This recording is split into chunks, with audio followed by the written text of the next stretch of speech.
दरम्यान काँग्रेसचे ज्येष्ठ नेते बाळासाहेब थोरात यांनी जिल्हाध्यक्ष सचिन गुजर यांची रुग्णालयात जाऊन भेट घेतली आहे।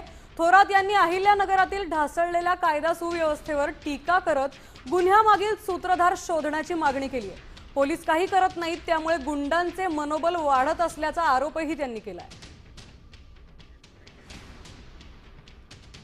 आज श्रामपूरच्या आमच्या जिल्हा अध्यक्षावर हा हल्ला झाला, जीवे मारण्याचा प्रयत्न झाला। यांना आत्मविश्वास कुठून आला या गुंडांना?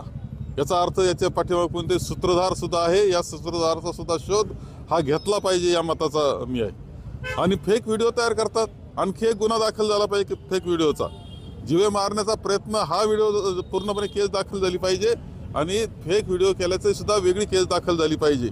आणि लोकांची दिशाभूल करण्याचा प्रयत्न करतात। देश विदेशातील प्रत्येक घडामोडींचे लाईव्ह अपडेट मिळवण्यासाठी आता साम टीव्हीच्या सर्व सोशल मीडिया प्लॅटफॉर्मला लाईक, फॉलो आणि सबस्क्राईब करा। तसंच सर्व नोटिफिकेशनसाठी बेल आयकॉन प्रेस करायला विसरू नका।